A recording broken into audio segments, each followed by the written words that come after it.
പറയുന്നുണ്ട് അതിനകത്ത്. ഇത് ഇങ്ങനെയല്ല, ഇത് എഡിറ്റ് ചെയ്തതാണ്. ആ ചേട്ടൻ തന്നെ വന്നിരുന്നു, ഏതോ ഒരു ചേട്ടൻ, എനിക്ക് അറിയില്ല കേട്ടോ, വന്നിട്ട് അത് കേക്ക്, അതൊരു മിനിമം കോമൺ സെൻസ് ആണ്. അത് എഡിറ്റ് എന്തുകൊണ്ട് അതിന്റെ ഫുൾ ഇതാരും ചോദിച്ചില്ല?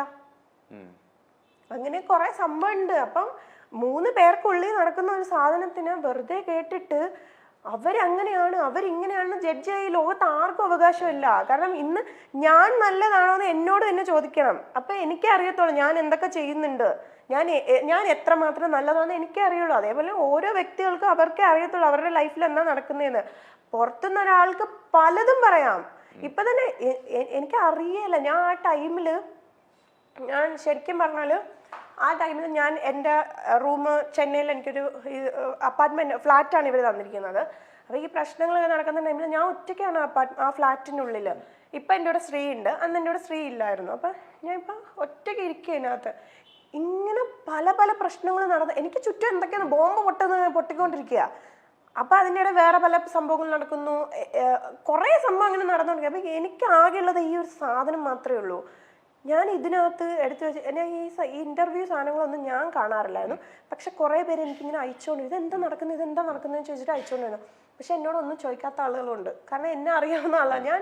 എല്ലാവരുടെ അടുത്തും പൊതുവെ പെട്ടെന്ന് ഞാൻ ഒരു സ്ഥലത്ത് പോയാൽ എല്ലാവരും മിങ്കിളാവുന്ന ഒരാളാണ് ഞാൻ. എല്ലാവരോടും സംസാരിക്കും. എനിക്ക് ആണ് പെണ്ണ് അങ്ങനെ ഒന്നുമില്ല. ഞാൻ എല്ലാവരും നല്ല ഓപ്പണായിട്ട് സംസാരിക്കുന്ന ഒരാളാണ്. പിന്നെ സംശയമുള്ളത്, ഒരു സംശയ രോഗമുള്ളത് എൻ്റെ ഒരു കുറ്റമല്ല, അതിന് ഒന്നും ചെയ്യാൻ പറ്റത്തില്ല. എനിക്കേ അറിയത്തുള്ളൂ അവിടെ എന്താണ് നടന്നതെന്നുള്ളത് എനിക്കറിയാം. ഇപ്പൊ ആ ഒരു ആൾക്കറിയാം അവിടെ എന്താ നടന്നിട്ടുള്ളത്. ഇത് പെർഫെക്റ്റ് ആവാൻ ശ്രമിക്കുന്ന ആള് സിമ്പതി ക്രിയേറ്റ് ചെയ്യും, പലതും ചെയ്യും. അതിനൊരു വെപ്പണായിട്ട് അവർക്ക് ഒരു സംഭവം കൂടെ ആ കൂട്ടത്തിൽ ഉണ്ടായി. അപ്പൊ സിമ്പതി എന്നും ഒരു പെണ്ണ് കരഞ്ഞ് അല്ലെങ്കിൽ അങ്ങനെ ഇങ്ങനെയാന്ന് പറഞ്ഞാൽ അവർ അഭിനയിച്ചാലും അത് മനസ്സിലാവുമെങ്കിൽ പോലും അയ്യോ ആ പെണ്ണ് കരയുന്നു എന്ന ആളുകൾ പുറകെ പോവുള്ളൂ, അല്ലാതെ ഒന്നുമില്ല. പിന്നെ ഏറ്റവും കൂടുതൽ എനിക്ക് ഷോക്കായെന്ന് വെച്ചാൽ തമിഴ്നാട്ടിൽ നടക്കുന്ന ഒരു സംഭവം. ഇത് അവിടെ ഭയങ്കര ഇതിൽ പൊയ്ക്കൊണ്ടിരിക്കുക. ഞാൻ ഞെട്ടിപ്പോയത് അവിടെ കുറച്ച് ഇത്രേ വന്നോള്. ഇവിടുത്തെ ന്യൂസ് എടുത്ത് നോക്കിയപ്പോഴേ എന്റെ പൊന്നു ചേട്ടൻ, ഞാനത് ഓപ്പൺ ചെയ്തപ്പം ഫസ്റ്റ് കാണുന്നത് എന്തോ ഹോട്ടൽ ദൃശ്യം പുറത്ത്. എങ്ങനെ ഇരിക്കും ഹോട്ടൽ ദൃശ്യം പുറത്ത്? എന്തൊക്കെയായി? അതായത് ഒരു ആൺകുട്ടിയോട് മിണ്ടിയാൽ അടുത്ത ഇന്നലെ ഒരു പ്രശ്നം നടന്ന അടുത്ത വരുന്ന ഹെഡ്ലൈനാണ് ഹോട്ടൽ ദൃശ്യം പുറത്തുനിന്ന്. എങ്ങനെ ഇരിക്കും? ഞാൻ ഒന്നാമത് ആ ടൈമിൽ കുറച്ച് മെന്റലി കുറച്ച് ഡൗൺ ആയി. എന്നാലും ഞാൻ മെന്റലി സ്ട്രോങ് ആയിട്ടിരിക്കും. കാരണം ഞാൻ എന്നെ ആരുടെ മുമ്പിൽ ഞാൻ വിട്ടുകൊടുക്കില്ല. ഞാൻ സ്ട്രോങ് ആയിട്ട് നിന്നാൽ എനിക്ക് വേണ്ടിയിട്ട് ഞാൻ സ്ട്രോങ് ആയിട്ട് നിൽക്കണം, അല്ലാതെ എനിക്ക് വേണ്ടി ആരും സ്ട്രോങ് ആയിട്ട് നിൽക്കില്ല. പിന്നെ എന്നെ സ്നേഹിക്കുന്ന കുറെ ആളുകളുണ്ട് എനിക്ക് കൂട്ടായിട്ട് നിൽക്കാനായിട്ട്. ഞാൻ അവർക്ക് വേണ്ടി ഞാൻ നിൽക്കും. എന്നെ ഞാൻ സ്നേഹിക്കുന്നുണ്ട്, അത്രയേ ഉള്ളൂ. അപ്പം ഞാൻ ഈ സാധനമൊക്കെ കണ്ടപ്പോഴേ ഈ ഹെഡ്ലൈൻസ് ആണ് സഹിക്കാൻ പറ്റാത്തത്. എനിക്ക് അറിയല. ഇന്ന് വെറുതെ ഒന്ന് അൻഷിതാന്ന് അടിച്ചു നോക്കിയാ ഇതിനകത്ത് വരും എന്താ ഹോട്ടൽ ദൃശ്യം പുറത്ത്.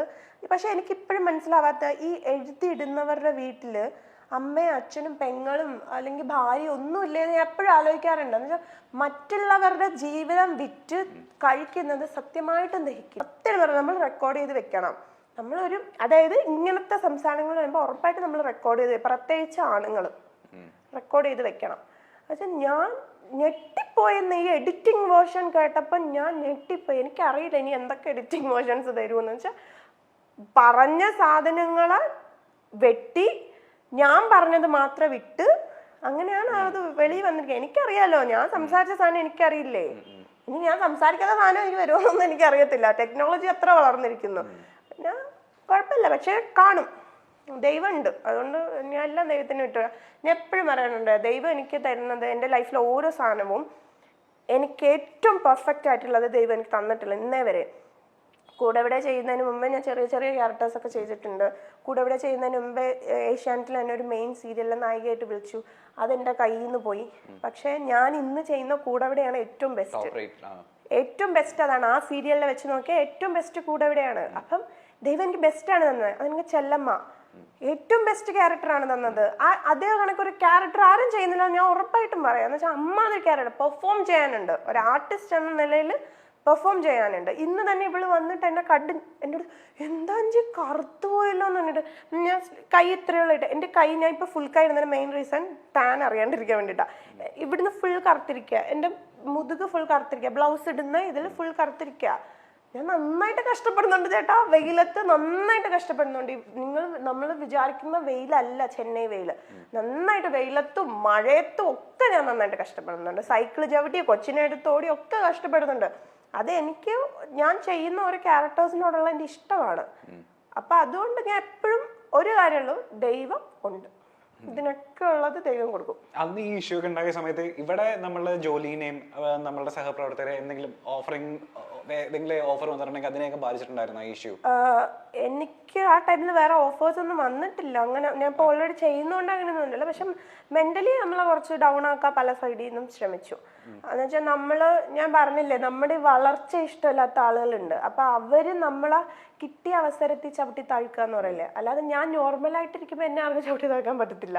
അപ്പൊ ആ ഒരു ഇതിൽ അവർക്ക് അറിയാം മെന്റലി ഇവള് വീക്കാണ് എന്നുള്ള ടൈമിൽ മെന്റലി കുറച്ച് എന്നെ ഒന്നും കൂടി വീക്കാക്കാൻ നോക്കി. പക്ഷെ വിട്ടുകൊടുത്തില്ല. എത്രയൊക്കെ നമ്മൾ ബോൾഡ് ആണെന്ന് പറഞ്ഞാലും ആ സമയത്ത് നമ്മൾ ഒരുപാട് എത്ര ബോൾഡാന്ന് പറഞ്ഞാലും എല്ലാവരും മനുഷ്യന്മാരാണ്.